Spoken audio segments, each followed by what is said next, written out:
Assalamualaikum warahmatullahi wabarakatuh.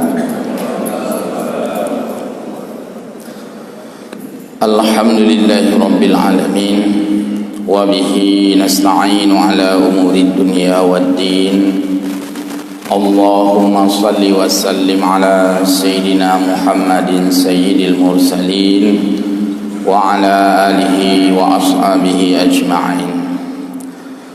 Hamba Allah muslimin muqimis salah jamaah salat subuh Masjid Jami' yang insyaallah senantiasa setia menjumpai forum jamaah sebagai forum yang tertinggi nilainya di dalam ajaran kita agama Islam. Sebesar apapun sebuah pertemuan atau meeting, maka pertemuan yang paling bergengsi di depan Allah, yang paling bermakna ketika dicatat oleh malaikat Allah, dan yang paling nyaman perasaan kita ketika sedang mengingat Allah adalah pertemuan di dalam salat berjamaah. Dua orang yang bertemu di dalam salat berjamaah, dihitung pertemuan itu melebihi dari jutaan orang yang bertemu di luar salat berjamaah. Banyak pertemuan-pertemuan besar itu bukan di dalam forum salat berjamaah. Pertemuan itu tetap saja kecil dibandingkan dengan forum berjamaah. Dua orang yang berkumpul di dalam forum salat berjamaah namanya adalah jamaah juga. Banyak orang berkumpul di luar bukan salat jamaah, tidak disebut berjamaah secara konten agama kita Islam. Kepada Rasulullah sallallahu alaihi wasallam kita sampaikan salat wa salama. Motivasi beliaulah yang hari ini kita lakukan dan tergerak hati kita untuk melakukan selalu yang menjadi rutinitas uraian kerja kita, tugas kita, yang merupakan isi daripada kehidupan kita, yang ketika kita kembali kepada Allah yang ada hanyalah bekal kita. Tidak ada siapapun yang bisa mensuplai, yang bisa memberikan bantuan, yang bisa memberikan subsidi dalam kaitannya dengan amal kita. Mungkin ada istilah subsidi BM, ada istilah subsidi fasilitas, tetapi tidak ada istilah subsidi amal. La taziru waziratu wizra ukhra. Kesalahan seseorang pun tidak bisa disubsidi kepada orang lain. Sama juga kebaikan kita ini adalah kebaikan yang kita usahakan. Hamba Allah jamaah yang berbahagia, Allah subhanahu wa ta'ala yang sering kita dengar di dalam ayat, A'udzubillahi minasyaitonirrajim, Innallaha ya'muru bil adli wal ihsan wa ita'idil qurba wa yanha 'anil fahsya'i wal munkar wal baghi.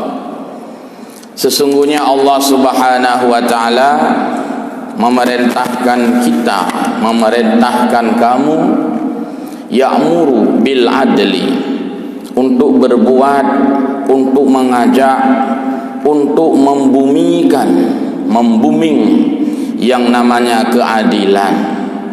Keadilan adalah salah satu daripada asma Allah. Allah Al-Adlu Jalla Jalaluh. Allah yang maha adil.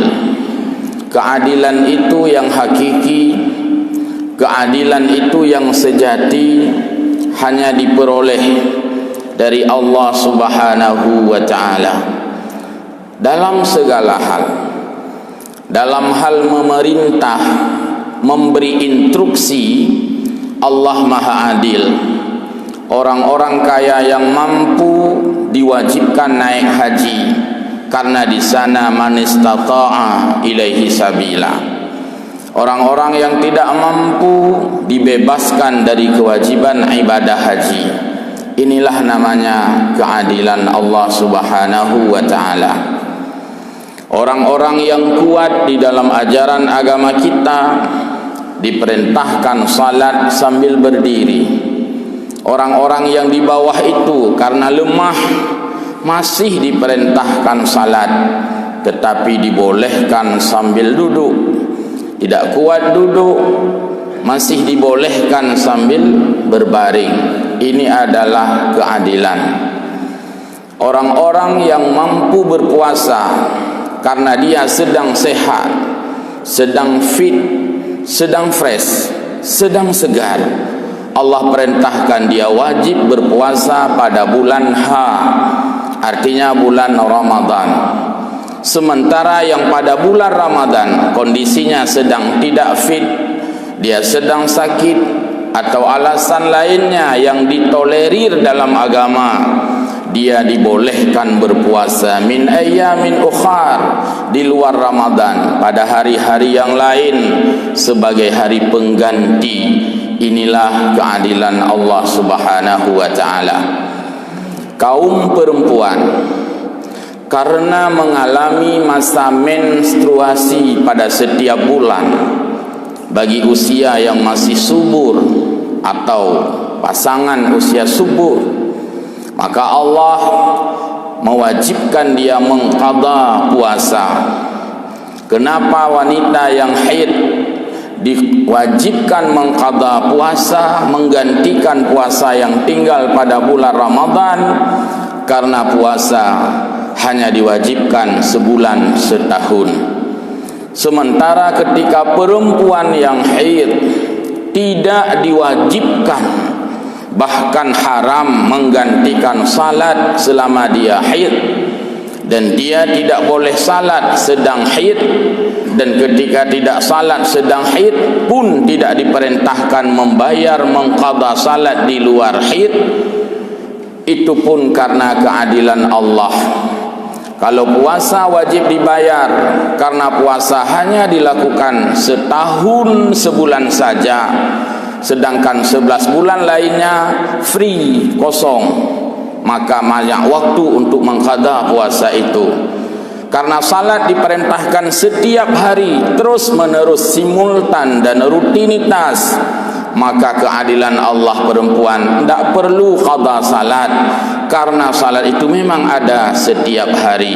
Inilah bentuk keadilan Allah Subhanahu wa ta'ala. Saya ulangi, innallaha ya'muru bil adli. Allah memerintahkan kita untuk melakukan keadilan karena Allah Maha Adil. Hamba Allah yang berbahagia, wal ihsan. Dan Allah memerintahkan kita melakukan kebaikan. Kebaikan sesungguhnya kita lakukan sebagai sebuah motivasi yang datang dari hati nurani. Kebaikan tidak mudah dilakukan oleh orang-orang yang tidak ikhlas, tapi kebaikan itu sangat indah dirasakan dan nyaman di dalam perasaan orang-orang yang ikhlas. Orang-orang yang tidak ikhlas mengikuti aturan, umpamanya aturan yang dibuat oleh manusia. Dia tidak mau berhenti di lampu merah ketika tidak ada yang menghukumnya, ketika tidak ada yang melakukan razia pada saat itu. Bahkan dia mengatakan, oh tadeng hana polisi. Itu tidak ikhlas. Bagi orang-orang yang ikhlas terhadap aturan itu, apakah ada razia atau tidak, maka dia tahu lampu merah artinya stop, dia berhenti dengan tidak perlu melihat dirazia atau tidak dirazia. Perempuan yang ikhlas menjalankan syariat Islam, menutup auratnya, dia akan menutup aurat bukan karena ada WH di sana, tapi ikhlas karena menurut perintah Allah Subhanahu wa ta'ala. Hamba Allah jamaah yang berbahagia, karena itulah kebaikan itu hadir daripada buah keikhlasan. Oleh karena itu orang-orang yang ikhlas, dia selalu berbuat baik dan dia tidak selalu ingin diperhatikan karena kebaikannya. Kemudian wa ita'idil qurba, Allah memerintahkan kita memberikan kepada orang-orang yang dekat, artinya tanggung jawab kita. Kita ada tanggung jawab sosial kepada kerabat kita, ada saudara kita, ada zakat di sana. Implementasi zakat adalah implementasi wa ita'idil qurba. Orang-orang kaya diperintahkan mengeluarkan zakat karena di sana ada dzawil qurba. Kita diperintahkan mengeluarkan fitrah, zakat fitrah, karena ada dzawil qurba. Kita diperintahkan bersedekah karena ada dzawil qurba. Dalam bahasa sekarang, kita berorientasi kepada shareness, artinya rasa membagi, bagi kiri kanan, lihat orang kiri dan samping kita.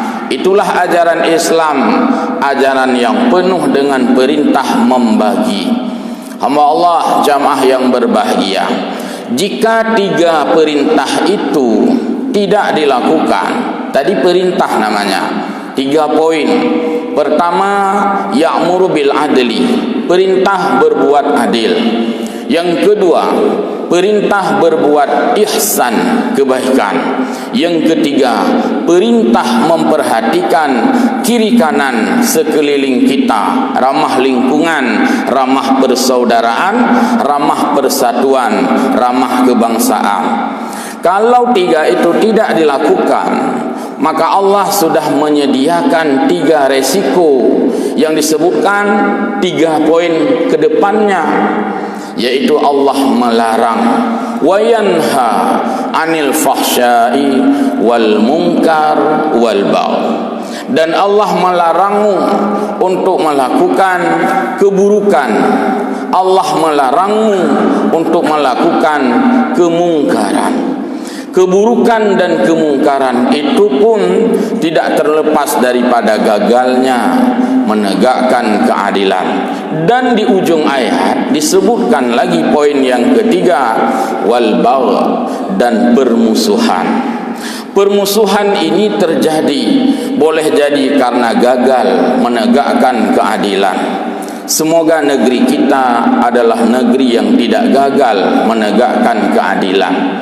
Kalau keadilan itu gagal, maka resiko yang diterima oleh penduduk negeri itu adalah permusuhan, adalah pertentangan, adalah kemungkaran, adalah keburukan.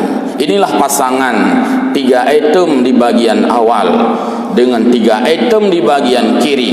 Perintah yang paling utama adalah berbuat adil, dan resiko yang paling besar dari tidak keadilan itu adalah permusuhan. Semoga pemerintah negara kita yang tercinta ini tidak bermusuhan dengan rakyatnya. Semoga rakyat yang hidup di bawah kepemimpinan pemerintah juga tidak bermusuhan dengan pemerintahnya. Demo yang dilakukan kemarin besar-besaran di seluruh penjuru negeri ini, dan juga kita lihat siaran di mana-mana, medianya di mana-mana pada 2 hari ini. Terus yang kita lihat, kita baca adalah demonstrasi rakyat. Semoga itu tidak menjurus kepada permusuhan. Dan jika pun itu menjurus kepada permusuhan, tidak lain adalah karena gagalnya keadilan. Keadilan itu mahal, sehingga keadilan itu harus diperjuangkan. Rakyat memperjuangkan keadilan. Boleh jadi barangkali rakyat menilai ada ketidakadilan. Any fairness, ada ketidakadilan yang tertuang di sana, sehingga rakyat kadang-kadang memperjuangkan secuil keadilan. Semoga juga pemerintah melihat itu sebagai sebuah perjuangan. Hamba Allah jamaah salat yang berbahagia, kita tidak ingin negeri kita ini terus diberikan oleh Allah ketidaknyamanan dalam segala hal, dalam segala aspek. Maka rakyat yang baik adalah rakyat yang mendoakan pemimpinnya. Kita doakan semoga di tangan beliau-beliau itu kita doakan semoga kebijakan beliau-beliau itu, kita doakan seluruh regulasi yang dikeluarkan oleh beliau-beliau itu adalah untuk kebahagiaan rakyatnya. Kita doakan juga semoga rakyat ini mengambil waktu dan momen untuk mendoakan juga kepada pemerintah agar mereka bisa bekerja yang baik, bisa berbuat yang baik, dan bisa memikirkan demi kita sebagai rakyatnya. Jadi ada timbal balik di sana, sehingga tidak menjadi dua kesebelasan. Tidak ada kesebelasan pemerintah dan kesebelasan rakyat. Karena negara ini dalam sistemnya adalah tidak terlepas daripada tiga, dan itu diajarkan dari dulu dari SD. Pelajaran PMP, ada negara, ada rakyat, ada pemerintah. Nah, rakyat hanya pemerintah maka akan menjadi bagaikan bohdrung dalam JE yang tidak tahu arahnya kemana. Ada pemerintah, tidak ada rakyat, juga tidak tahu apa yang mesti diperintahkan. Oleh karena itu ada rakyat, ada pemerintah, tidak ada kedaulatan, tidak ada negara ini, juga tidak bisa berdiri sebuah negara. Maka itu adalah karunia daripada Allah Subhanahu wa ta'ala. Oleh karena demikian, jika keadilan itu lahir di permukaan bumi, maka akan menyebabkan kemaslahatan, akan melahirkan ketenangan. Sekali lagi, jika ketidakadilan itu merajalela, maka akan melahirkan di mana-mana permusuhan. Inilah tugas kita sebagai umat manusia, khususnya bagi orang-orang mukmin, senantiasa mendoakan, karena tidak akan pernah ada permasalahan yang mampu dilakukan oleh manusia kecuali semua itu ada intervensi dari Allah Subhanahu wa ta'ala. Kurang apa negeri kita ini? Kita belajar manajemen konflik, konflik of management. Banyak ahli-ahli tentang strategi menyelesaikan konflik, tetapi konflik itu selalu hadir di negeri kita. Banyak orang-orang ahli hukum, tetapi hukum selalu bergejolak di negeri kita. Bahkan kemarin yang dipersoalkan adalah tentang juga bagian daripada sebuah produk hukum. Inilah hukum manusia yang tidak pernah sempurna. Sekiranya hukum Allah, maka tidak pernah ada berontak. Kita belum pernah melihat, mendengar ada demo manusia melakukan berontak terhadap hukum Tuhan. Walaupun hukum Tuhan tidak dilakukan, hukum Tuhan tidak diindahkan, demo terhadap hukum Tuhan itu tidak pernah ada. Tetapi karena hukum itu dibuat oleh manusia, maka selalu terjadi demo-demo karena tidak pernah sempurna hukum yang kita buat. Maka karena kita manusia yang ditugaskan membuat hukum, tidak pernah adil kita buat hukum, kita merasakan berarti kita lemah. Kadang-kadang sudah dibuat hukum, tetapi kita tidak mampu menjalankan. Kita sebagai rakyat juga tidak sempurna untuk mengindahkan, berarti rakyat itu juga lemah. Pemerintah sebagai manusia lemah, rakyat sebagai manusia lemah. Maka semua kejadian yang terjadi di permukaan bumi, kita harus menyadari bahwa itulah kita manusia yang serba lemah, serba kekurangan. Karena itu menyadari kita lemah dan kurang, kita mesti bergantung kepada Allah yang maha sempurna, yang akan mengatur alam semesta ini dengan seadil-adilnya. Oleh karena itu, maka dalam kehidupan berbangsa dan bernegara, jangan pernah melepaskan diri dari intervensi Allah. Jangan pernah menjauh daripada curahan rahman Allah. Sebanyak apapun strategi yang kita lakukan, selama belum melibatkan Allah, maka selalu ada saja problem yang kita rasakan. Memang kita banyak mempelajari ilmu-ilmu bagaimana cara memecahkan suatu persoalan. Ada problem solving di sana, teknik memecahkan persoalan. Kalau ini persoalan, bagaimana kita pecahkan? Kalau ini kendala, bagaimana kita hadapi? Kalau ini tuntutan, apa yang mesti kita berikan? Secara teoritis, kaulah pelajaran-pelajaran itu sudah membludak sekalipun. Banyak ahli-ahli strategi politik belajar ilmu politik. Politik masih tetap kacau di negeri kita. Banyak ahli-ahli hukum menyusun tatanan regulasi, itu pun masih belum memuaskan semua pihak. Akuilah, inilah kita manusia. Dengan tidak bermaksud menyalahkan siapapun juga dalam segala persoalan bangsa ini, yang perlu kita pahami bahwa hidup kita manusia berbangsa dan bernegara ternyata tidak akan mapan ketika belum menghadirkan Tuhan dalam segala aspek kehidupan.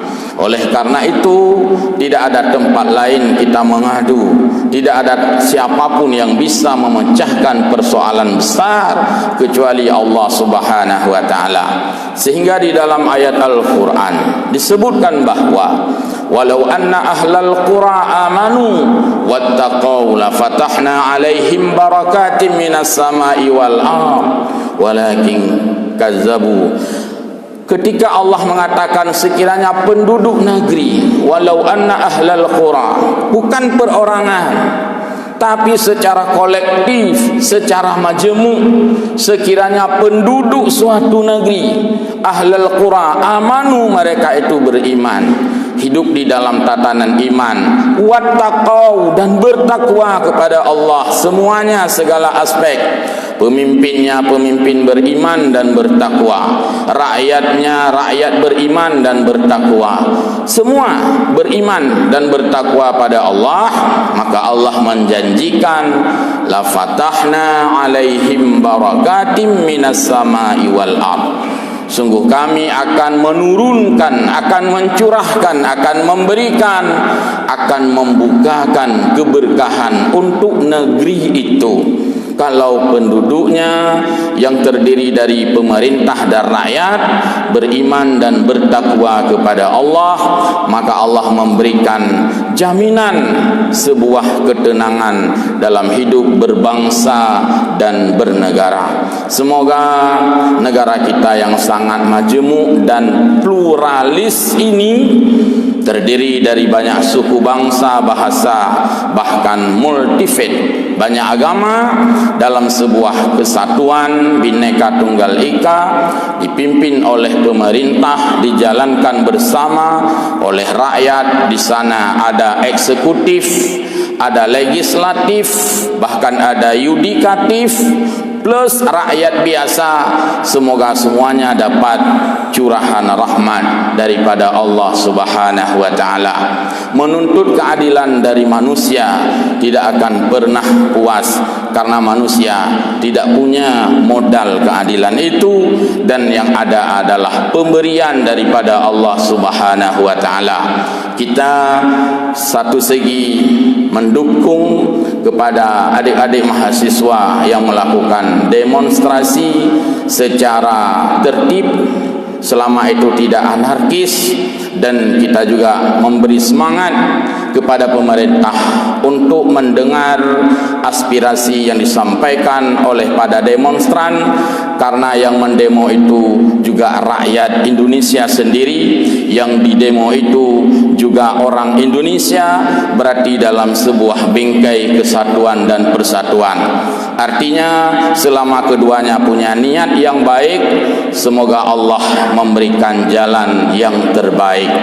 Itu juga bahagian daripada wasyawirhum fil amri, bermusyawarahlah dalam suatu urusan, termasuk yang dilakukan untuk sebuah regulasi di negara ini. Tapi kalau urusan-urusan itu tidak dijoinkan, tidak disatukan dengan pemahaman agama, maka urusan itu tidak akan pernah terarah.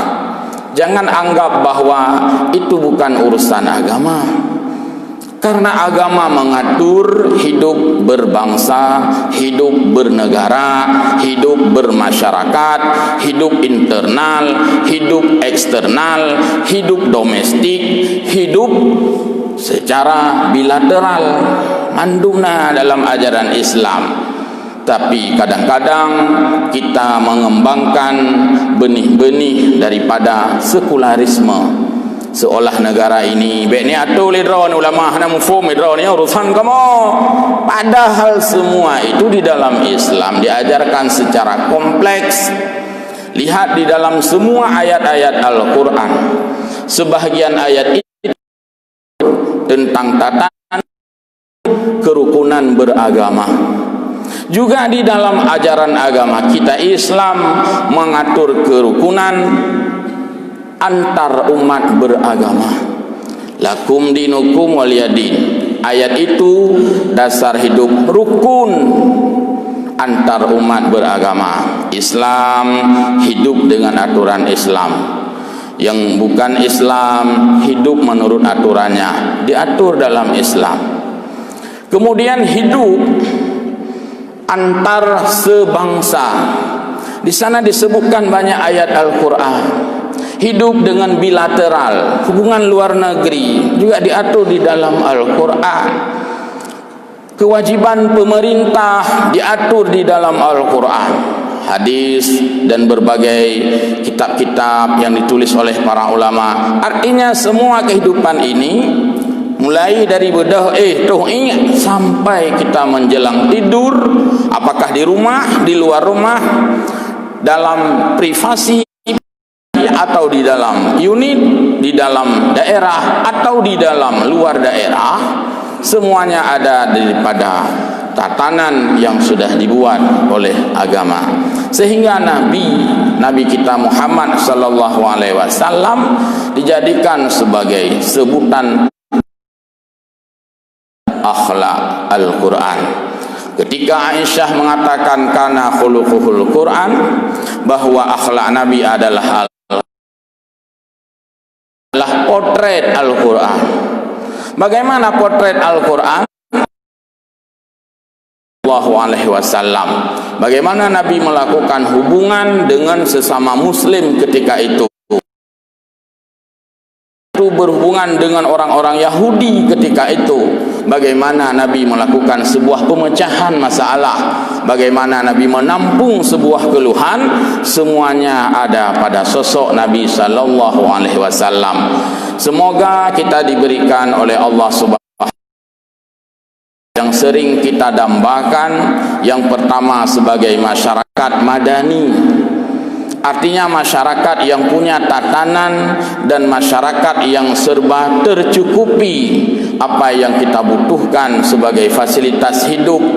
Minimal tercukupi 3 saja, yaitu tercukupi pangan, bek dek tro bahasa Aceh, nyan dek tro rakyat, menyotro ana masalah, menyotro god dek hana god, dek tro hana god si orangnya dek tengah tro alian dek lah nya keun dek tro, maka dek tro bukanlah lambang daripada kebahagiaan. Yang kedua, terpenuhi daripada sandang. Kita memiliki benda yang sifatnya untuk menutupi aurat kita, karena itu adalah kebutuhan. Sandang, pangan tadi, dan juga papan. Istilah dulu dalam belajar ilmu geografi, ada 3 kebutuhan pokok manusia. Pertama, kebutuhan pangan, agar manusia itu tidak dek drop. Yang kedua, kebutuhan sandang, agar manusia itu bisa menutup aurat, ada pakaian. Yang ketiga, kebutuhan papan, manusia itu ada tempat tinggal, ada tempat domisili, ada tempat berteduh. Kalau 3 itu terpenuhi, itu adalah kebutuhan secara fisik. Tapi kebutuhan secara mental, yang pertama manusia itu ada fasilitas ilmu yang dia miliki. Yang kedua ada imannya, yang ketiga ada amalnya. Terjadilah perpaduan tadi. terpenuhilah kebutuhan lahir dan kebutuhan batin, sehingga dia tenang di dalam beribadah kepada Allah Subhanahu wa taala. Kebutuhan batin yang kita hadir ke masjid ini adalah iman dan semangat kita. Kebutuhan lahir, kita pakai baju, pakai sepeda, pakai mobil, datang ke masjid, terpenuhi juga. Sehingga baldatun wa rabbun ghafur. Negeri yang kita dambakan adalah sebuah baldatun thayyibatun, baik. Kemudian warabbun ghafur, negeri yang direstui oleh Allah. Kita tidak hanya minta restu orang tua. Tenek kawinnya hum laki restu badrona mak, laki restu badrona ayah. Adakah kita direstui oleh Allah? Ini juga bahagian daripada yang perlu mendapat perhatian plus. Maka kita hidup di negeri ini semoga berada di bawah restu Allah Subhanahu wa taala. Setiap persoalan Allah sudah menyediakan semua cara memecah belahnya, semua cara untuk memecahkan persoalan itu, sehingga kita mengembangkan proses saling bermusyawarah. Ketika pemerintah sering bermusyawarah dengan rakyat, Allah berikan jalan keluar. Ketika pemerintah saling bermusyawarah sesama pemerintah pun Allah berikan jalan keluar. Ketika rakyat saling bermusyawarah sesama rakyat, Allah berikan jalan keluar. Wasyawirhum fil amri, bermusyawarahlah dalam suatu urusan. Maka demo yang dilakukan itu semoga masuk bahagian dari cara bermusyawarah. Kemudian fa idza azamta fatawakkal 'ala Allah. Ketika sudah dilakukan musyawarah, serahkan kepada Allah, bertakwa kepada Allah, maka Allah lah yang akan mengendalikan kehidupan kita ini. Demikian yang dapat kami sampaikan. Semoga ada manfaat faedah bagi kita semua, dan kita berharap Allah Subhanahu wa taala senantiasa melindungi pemerintah, melindungi rakyat di dalam menjalankan kehidupan untuk menuju hari akhirat kelak. Amin ya rabbal alamin. Wallahul muwaffiq ila aqwamit thariq. Wassalamu alaikum warahmatullahi wabarakatuh.